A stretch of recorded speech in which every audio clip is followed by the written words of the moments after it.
Halo kawan-kawan, Assalamualaikum warahmatullahi wabarakatuh.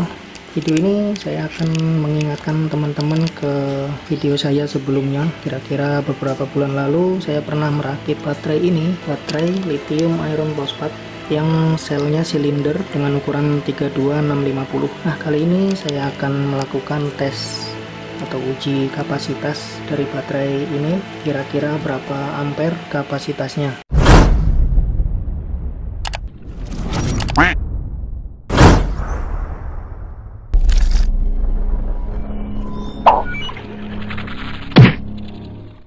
Saya sekarang gunakan ini ya, BZTM 015. Sini sudah ada BMS-nya, jadi kabel untuk beban ini saya koneksikan ke menuju ke ini. Ini adalah DC boost converter untuk menaikkan tegangan. Jadi baterai ini akan saya kuras dan energinya saya gunakan untuk charging power wall.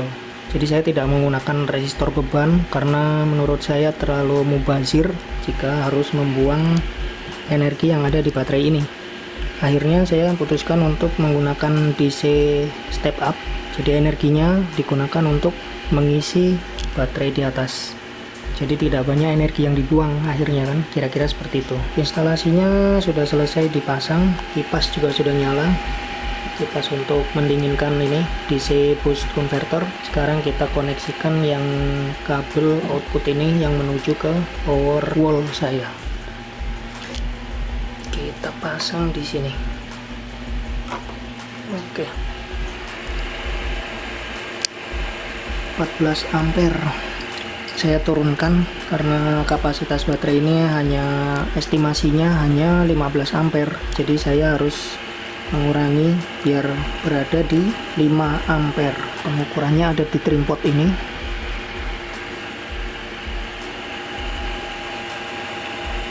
Sekarang saya turunkan menjadi 5 ampere ya. Oke. 67 watt beban yang digunakan untuk mengisi power wall. Sekarang kapasitasnya sudah meningkat. Nanti kita tunggu sampai BMS-nya protect dan kita lihat hasilnya. Mudahan sih bisa di 15 ampere karena estimasinya adalah 16,5 ampere. Sebenarnya baterai ini per selnya sudah pernah saya tes. Jadi di kisaran itu ya, ada 5626 miliampere atau 5,6 ampere. Jadi per sel ini dulu sudah pernah saya lakukan tes. Tapi sekarang saya mau lakukan tes totalnya. Jadi yang sudah dirakit ini keluarnya bener 16,5 atau cuman mentok di 15 lebih mungkin. Jadi kita harus mengetes dengan cara discharging seperti ini. Oke, kita tunggu saja hasilnya. Sebenarnya baterai ini pengurasan tiap selnya bisa di angka 5 ampere, yaitu 100% dari kapasitasnya. Oleh karena itu di sini rangkaiannya adalah 3 paralel, sehingga kalau di total maksimal bisa dikuras dengan angka 15 ampere. BMS yang saya gunakan ini ukurannya maksimal adalah 100 ampere untuk discharge. Jadi sebenarnya bisa kalau kita set di sini di angka 15. Ini tadi saya settingnya di angka 5 ampere. Estimasi selesai dari proses pengurasan berarti 16,5 dibagi 5, sekitar 3 jam lebih ya. Kalau kita set di angka 15 ampere pengurasannya berarti bisa 1 jam lamanya waktu pengurasan. Kalau gitu sekalian aja kita lihat kekuatan dari baterai ini jika dikuras dengan beban maksimalnya di angka 15 ampere continuous. Saya akan set lagi, kita naikkan ampernya.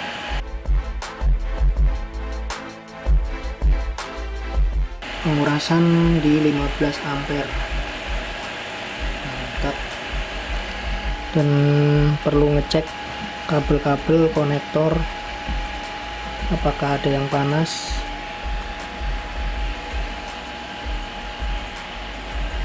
Mudahan sih tidak ada yang panas karena kabel-kabelnya sudah saya gunakan yang ukurannya besar. Ini kabel 6 mm.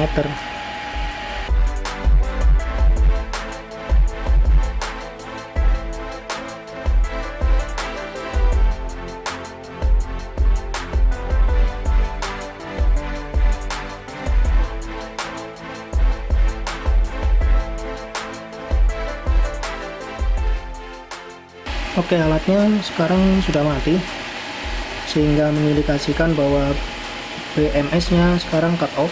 Saya akan menyalakan alat ini dan kita lihat hasilnya. Saya harus melepaskan beban dulu di sini supaya BMS nya bisa rilis dan mengaktifkan kembali outputnya. Oke, untuk beban sudah saya lepas. Saya akan tes dulu voltasenya yang sisa di baterai berapa. Voltasenya rilis 11,63 volt. Sekarang kita pasangkan lagi alatnya supaya bisa nyala. Oke, kita sekarang lihat hasilnya. Kapasitasnya 17,4 ampere. Besar juga ya, padahal estimasinya tadi cuman 16, 219 watt hour. Jadi ini energi yang dikeluarkan oleh baterai pak ini.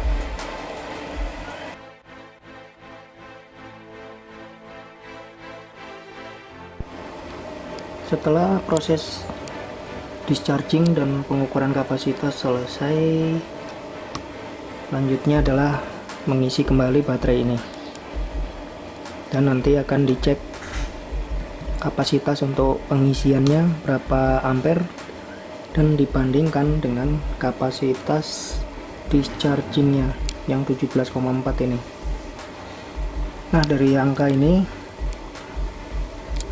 kita nanti bisa bandingkan dengan angka pengisian dan bisa dibuat untuk mengukur efisiensi dari sel ini, baterai pak ini.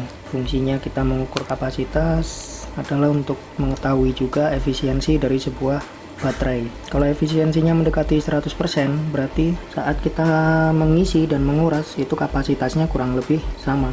Misalkan di sini 17,4, maka proses pengisiannya berada di 17,4 juga, atau mungkin lebih sedikit 17,5. Itu adalah cara untuk mengetahui efisiensi sebuah baterai pak. Ditunggu, setelah ini akan saya charging dulu dan hasilnya nanti akan saya berikan ke teman-teman. Oke, sekarang sudah terpasang semua instalasi DC to DC step down. Jadi dari atas sekarang dibalikin, dari power wall ini diturunkan menjadi 14,6 volt untuk mengisi baterai ini. Sekarang kita ukur ya. Ini kita nyalakan dulu.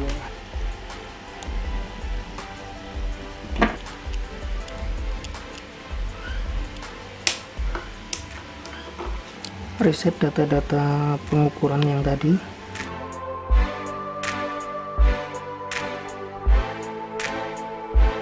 Oke, sudah clear semua. Sekarang kita sambungkan, sudah tersambung dan mulai mengisi 4 ampere atau 50 watt chargingnya. Saya sengaja gunakan yang low charging supaya berbeda dengan dischargingnya, dan karena BMS ini arus chargingnya hanya berada di 10 ampere, makanya tidak bisa disetting di atas 10 ampere.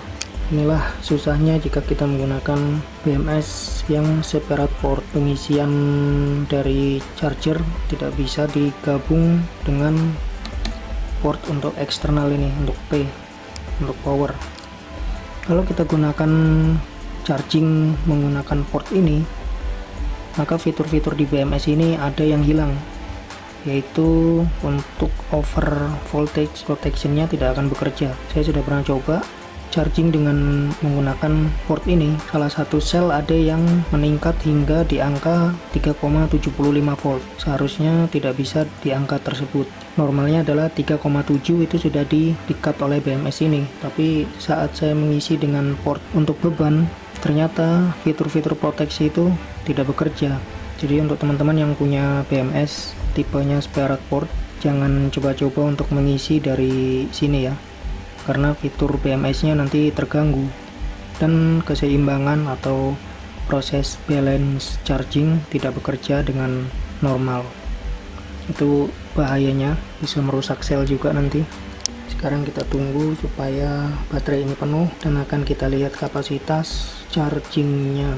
Oh iya, saya harus nyalakan kipasnya. Kipas ini fungsinya untuk mendinginkan kit supaya tidak panas. Oh ini lumayan nih, di atas 70 derajat nih, panas sekali. Jadi biar kit regulatornya awet, gunakan kipas seperti ini saat kitnya bekerja.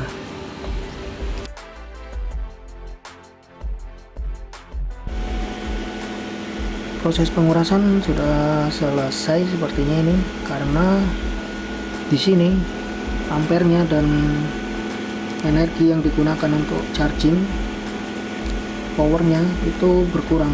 Sekarang sisa 5 watt. Bisa dilihat ya tuh.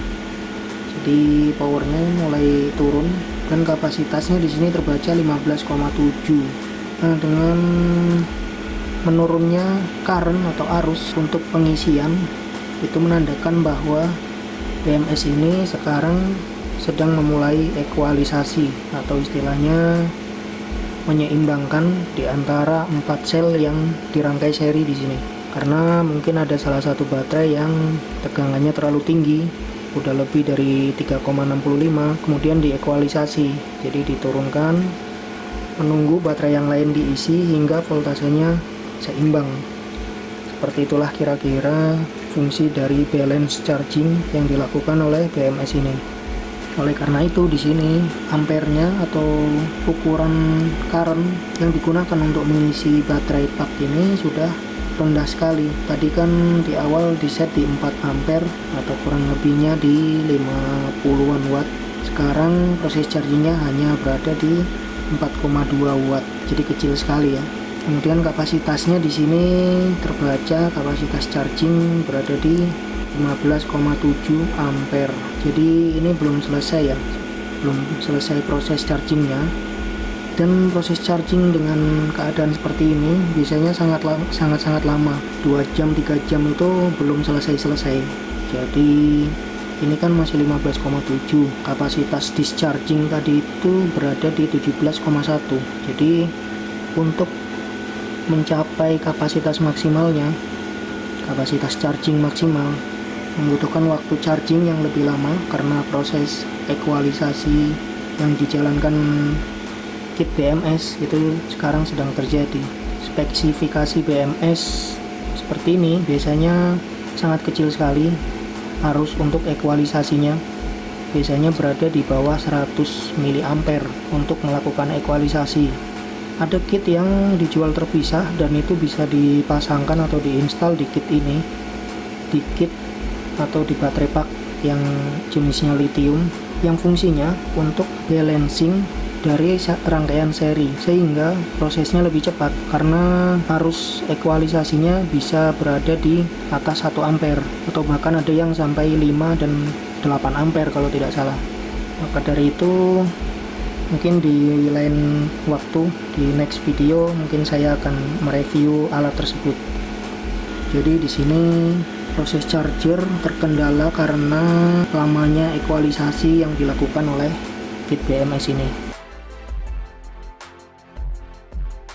Kapasitas charging berada di 15,7. Jadi ngitungnya gini, 15,7 dibagi 17,1.